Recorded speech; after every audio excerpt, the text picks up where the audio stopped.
सबसे पहले आपकी एनर्जी एक बार मैं चेक करना चाहूंगा। A very good morning everyone. Good morning. अब आप जरा अपना मोबाइल फोन्स और वॉचेस देखिए, टाइम क्या हो रहा है।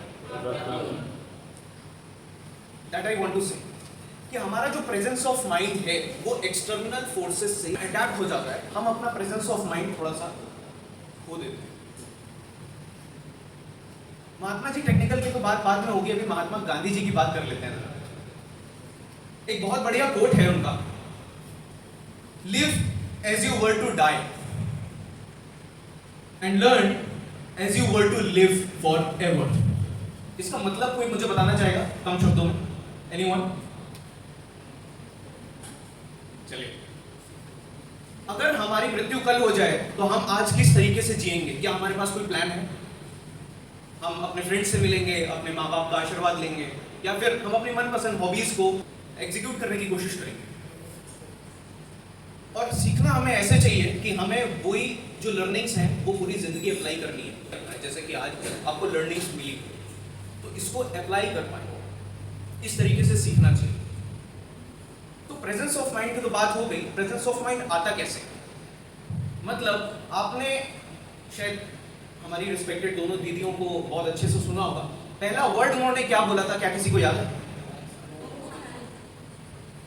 तो यही चीजें प्रेजेंस ऑफ माइंड का एग्जांपल है। मतलब आपको अवेयरनेस लेवल अपना बढ़ाना होगा अगर आपको स्टडीज में इंपैक्ट क्रिएट करना है, अगर आप कम समय में ज्यादा अचीव करना चाहते हैं। पास्ट, प्रेजेंट एंड फ्यूचर, ये तीन चीजें हमारी लाइफ से एसोसिएटेड हैं। हमारी लाइफ इन तीन पार्ट्स में सेग्रीगेटेड होती है। हम फ्यूचर के बारे में सोचते हैं और शायद हम कभी पास्ट के बारे में भी सोचते हैं। मेरी रिलेशनशिप में ऐसा हो गया था, कल मुझे बहुत ज़्यादा पैसा कमाना है, मुझे अपने पेरेंट्स को सेटिस्फाई करना है, उन्हें प्राउड करना है। लेकिन हम प्रेजेंट को कई बार भूल जाते हैं, क्योंकि प्रेजेंट का मतलब ही होता है गिफ्ट। इसलिए हमें उसे याद रखना चाहिए। कुछ फ्रेमवर्क्स देना चाहूंगा जिसकी मदद से आप प्रेजेंट में जी सकते हैं। स्ट्रेस तभी क्रिएट होता है जब हम पास्ट को ज्यादा सोचते हैं या फ्यूचर को ज्यादा सोचते हैं। रिच तो हम लोग कल होंगे, हम कल के लिए एक्ट आज कर सकते हैं अपने पास्ट को दिमाग में रखते हुए। हमने क्या गलतियां की थी और क्या हमें नहीं दोहरानी है आगे के लिए। एक फ्रेमवर्क है, जैसे ही हम सुबह उठे, एक हमारे पास डायरी सभी के पास होगी, आप स्टूडेंट्स हैं, आपको ये प्लान आउट करना होगा कि पूरे दिन मुझे किस किस घंटे, या फिर दिन को आप 4 भागों में डिवाइड कर लीजिए, उस पूरे दिन में मुझे क्या क्या करना है। मुझे इस घंटे सोशल मीडिया स्क्रॉल करना है, इट्स इंपॉर्टेंट। नेटफ्लिक्स का बिंज वॉच करना है, या फिर मुझे स्टडीज पे ध्यान देना है, वॉलीबॉल खेलना है, कुछ भी करना है, अपने प्रोफेसर से मीटिंग करनी है, इट्स इंपॉर्टेंट। लेकिन प्लान आउट करना, चॉक आउट करना बहुत इंपॉर्टेंट है। आपको लाइफ को स्ट्रक्चर्ड वे में ले जाने के लिए आप किस दिशा में जा रहे हैं ये आपको पता होना चाहिए। और जब पूरा दिन हो गया, आपको last end of the day में एक एनालिसिस रिपोर्ट बनानी चाहिए, 2 शब्दों 3 शब्दों या फिर 2 पेजेस की, कि आज मैंने जो प्लान आउट किया था, जो चॉक आउट किया था, क्या मैं वो अचीव कर पाया, उसकी एक चेक लिस्ट होनी चाहिए। तो एक एक्टिविटी आप सबके साथ शेयर करना चाहूंगा, ये चेक करने के लिए कि आपका प्रेजेंस ऑफ माइंड अभी भी एक्टिव है या नहीं, आप प्रोएक्टिव है या नहीं। तो जब भी मैं लेफ्ट बोलूंगा, आपको अपने फेस को राइट टर्न करना है, mind my words. Okay, everyone ready? Yes, sir. Right, left, right, left, right, left, right, left, right, left, left. This is called awareness.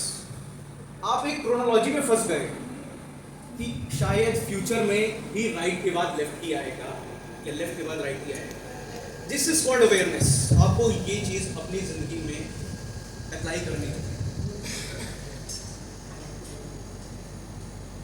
हम जब भी अपने फ्रेंड से मिलते हैं, शायद हम कूल बनने की कोशिश करते हैं, जोक्स क्रैक करने की कोशिश करते हैं, अपना पूरा दिन गुजार देते हैं, स्टडीज भी करते हैं, लेकिन हमें टाइम की इंपॉर्टेंस कहीं ना कहीं समझ में नहीं आती। फिर एग्जाम क्लोज आ जाता है, फिर हम स्ट्रेस में आ जाते हैं। अरे यार, पहले पढ़ लिया होता मेरे पास, मैं तो करी, मेरे नंबर तो आ ही जाते, बस मैंने पढ़ा नहीं था। और फिर हम एक रात पहले, 2 रात पहले, 1 हफ्ते लेके बैठते हैं, सर बहुत प्रेशर है, क्या होगा क्या नहीं होगा, पेरेंट्स जब पूछते हैं तो 10 तरीके के बहाने भी आते हैं। एबिलिटी सबके अंदर है, लेकिन हम अपना पूरा पोटेंशियल यूज नहीं करते, केवल इसी स्ट्रक्चर की वजह से। ये स्ट्रक्चर नहीं है हमारी लाइफ।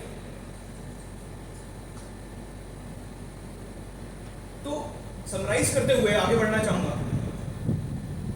टाइम एक बहुत बड़ी चीज है, बहुत मूल्यवान चीज है, और बिगेस्ट एसेट जो लाइफ में है, हम उसे प्रॉपर्टीज, मनी, शायद इन सारी चीजों को समझते हैं, लेकिन time is the biggest asset and present is the biggest gift.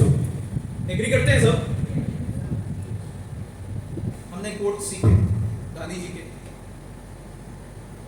कुछ फ्रेमवर्क्स लिए, सुबह उठते ही बस एक लाइन हमें लिखनी है कि आज मैं क्या करने वाला हूं। यही रिपीटेडली 7 डेज अगर हमने कर लिया तो हम एक क्रोनोलॉजी में फंस जाएंगे जो 8वें दिन भी हमें मजबूर कर देगा ये करने पे, और 21 डेज तक अगर कर लिया तो ये हमारी हैबिट बन जाती है। आप सब लोगों को पता ही होगा। अगर आप इंटरेस्टेड होंगे तो प्लीज सर से रिक्वेस्ट करिएगा proper framework based pragmatic sessions, जिससे आपकी लाइफ में कुछ बदलाव आएगा। इसी तरीके आपकी रिक्वायरमेंट पे हम लोग आगे बढ़ सकते हैं। Thank you for your time, thank you everyone for giving me.